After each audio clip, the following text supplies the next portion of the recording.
Jillian's Island. I'm Jillian Kushner. I'm a little under the weather today, but the show must go on, so I'm still here. Y'all asked so many great questions this week, and sadly I can't answer them all, and I got a bunch of questions from people who've never asked before. So, no offense to my loyals, I love y'all always ask great questions, but this week I'm going to answer all the new people's questions, and next week, the loyals, I got y'all. I saved your questions, don't worry, I didn't forget them. Alright, let's start off with Fred R512. He asked, last year there were a lot of fair catches on punts. I think Strong preferred it that way because he didn't want any turnovers.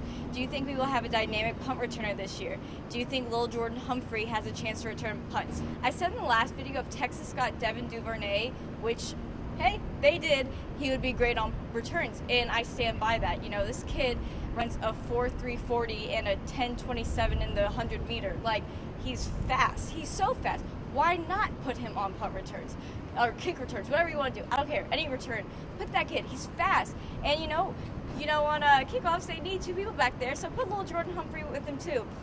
I can't think of anyone else on the team who should be running back punts.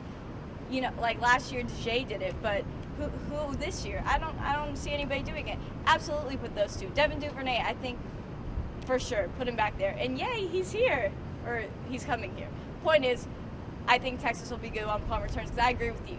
No one wants to see a fair catch. Punt returns are a great way to start your drive. Start the possession, get some momentum, and starting at the 25 every time is a lot of momentum. So yes, let's have those fast guys. I'm there for it. I feel you. 58 Pop-Up asked, any squad/walk-ons coaches are mentioning? When does Coach Traylor hold his field goal kicker tryout? I haven't heard anything about any walk-ons yet. As you know, there are 85 full ride or scholarships that they're allowed to give out.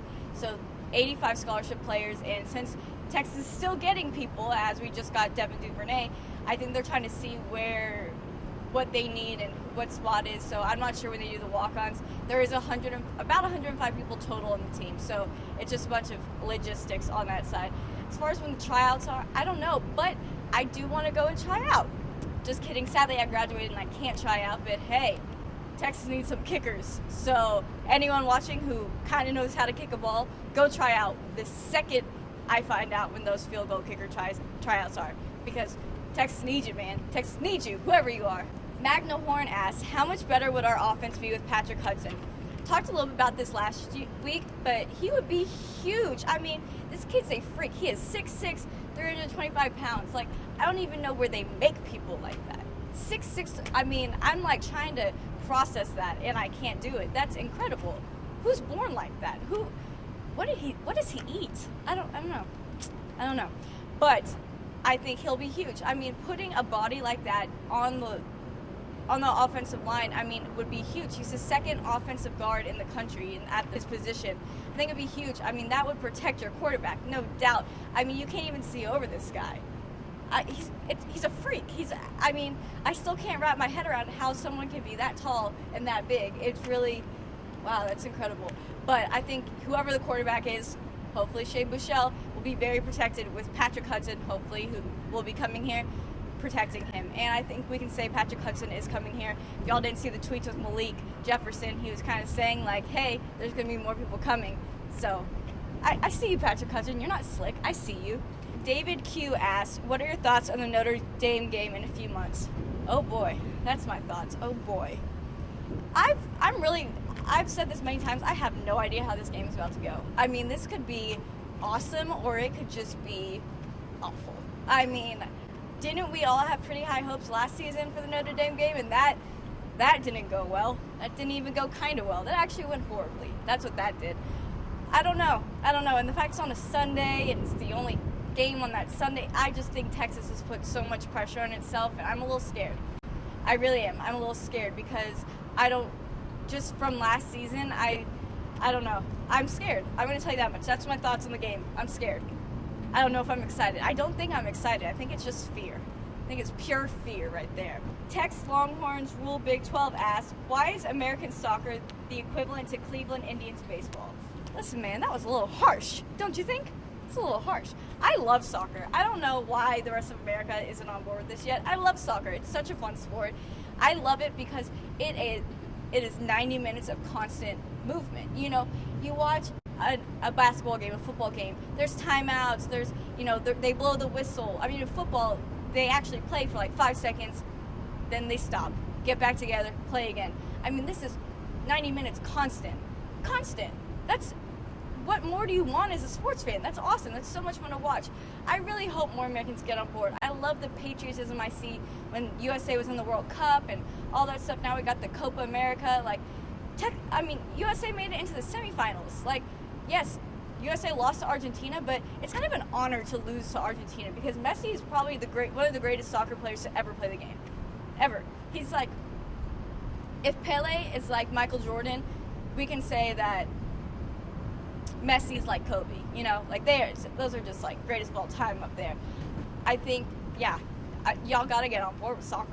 It's fun. Watch it. Cheer on America because America's about to play Colombia in the semifinals, which is not going to be easy, and they need support. So support them. Support your country. Power Spread asks, where do you think our recruiting class in 2017 finishes, assuming we win at least 9 games? This year's class is creeping into the top 10. I saw today Rivals ranked them top 12, but that's not including the Devin Duvernay and maybe Patrick Hudson. So I think Texas is going to creep up in the top 10. If Texas can get a top 10 recruiting class with as bad as the season that we just had, 5-7, I mean, easily top 5 if they win 9 games, right? Easily. I don't know how. I don't know why people are coming here, honestly. I mean, no, y'all are making a great decision by coming here. Don't get me wrong. I mean, I chose to come here. But, I mean, I guess it must be because they know that Texas isn't doing that well, that they can make an immediate impact. And that's what every athlete wants to do. They want to be a star. They want to get the headlines. They want to get the attention. And I think Texas is the perfect place to do that. I think that's why they want to come here. And there's no rape scandals. Okay, Colonel Banana Dark. Okay, over under on how long it takes to get a new baseball coach. Listen, Texas really messed up by mutually agreeing to part ways with Augie or whatever they did with him without having another coach in mind. I don't think they thought this through. And the thing is, Texas has done this with every coach it's gotten rid of the past few years. Got rid of Mac, and I don't think they really had anybody in mind. Got rid of Rick Barnes, didn't really have anybody in mind. And it's not fun. I mean, I said this before, Texas needs a young baseball coach. That's all. But there's a lot of the great baseball coaches are older, and they're in positions that they're pretty happy with. Texas does have something that a lot of other schools cannot offer, and that is the moolah. It's all about the moolah, and Texas has a lot of it. That's no surprise. But I hope they find somebody in the next 2 months at least. I don't know who decided, hey, let's get rid of Augie and let's not have anybody in mind. That's bizarre. Texas does some weird things sometimes, and I have no idea what they're doing.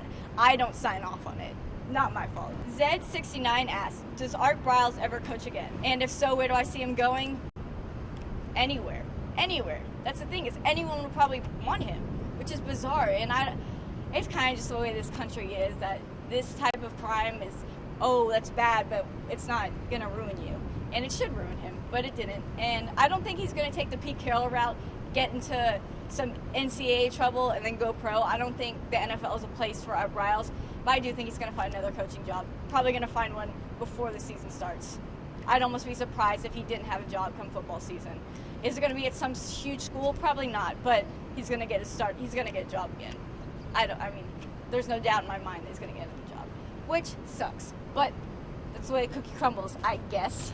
And last question from Landon 010. What's your favorite season in UT football history and favorite game, and why? Have to go with the national championships year. I mean, was there anything better? No, there was nothing better. I mean, I think of that year and I just smile. So much happiness, so much winning. That was fun.